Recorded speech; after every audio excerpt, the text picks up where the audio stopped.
اللہ کے نام سے شروع جو بڑا مہربان نہایت رحم کرنے والا ہے۔ اگر چاہتے ہو کہ تمہارا دل روشن ہو جائے تو رات کو اٹھ کے اندھیرے میں عبادت کیا کرو اور استغفار کیا کرو۔ نادانی یہ ہے انسان ایک ہی گڑھے میں بار بار گرتا ہے اور نصیحت کو نہ تھامے۔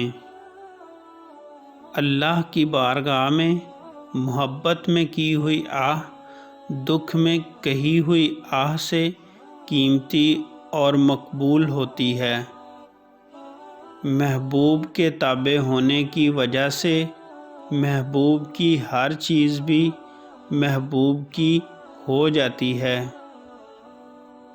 سب سے خطرناک ناراضگی وہ ہوتی ہے جس میں آپ اس شخص پر جتاتے نہیں کہ آپ ناراض ہیں اور دل ہی دل میں رکھتے ہیں، یہاں تک کہ ایک دن وہ دلوں کا کھوٹ رشتوں کے ٹوٹنے کا سبب بن جاتا ہے۔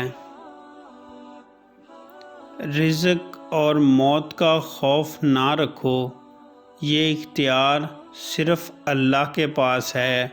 بے شک نہ کوئی تمہارا رزق چھین سکتا ہے اور نہ ہی موت دے سکتا ہے سوائے اللہ تعالیٰ کے۔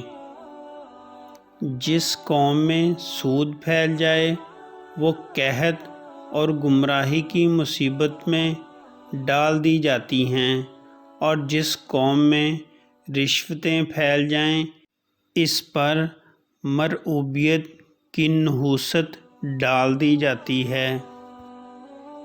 عاشق کامل صرف وہی ہوتا ہے جو اپنے خالق حقیقی کے عشق میں ایسے ڈوبے کہ اپنی ذات کو بھی ختم کر دے۔ جس نے اپنے اللہ کو سمجھا اس نے ہر چیز کو سمجھ لیا۔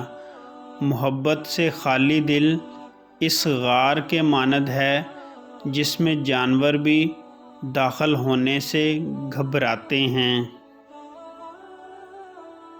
پہلے ہم اپنی عادتیں بناتے ہیں یا بگاڑتے ہیں اور پھر یہی عادتیں ہمیں بناتی ہیں یا بگاڑتی ہیں۔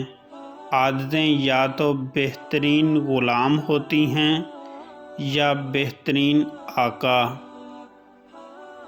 نادان لوگ دولت کے لیے دل کا چین گنوا دیتے ہیں، جبکہ دانشمند لوگ دل کے چین کے لیے دولت لٹا دیتے ہیں۔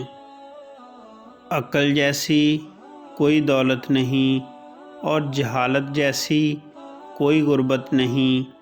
اگر تم لوگوں سے دولت میں نہیں بڑھ سکتے تو حسن و اخلاق میں ہی بڑھ جاؤ۔ سورۃ یاسین 3 مرتبہ 11 روز تک پڑھیں اور پھر اللہ سے دعا کریں، جہاں آپ چاہتے ہیں شادی وہاں ہو جائے گی۔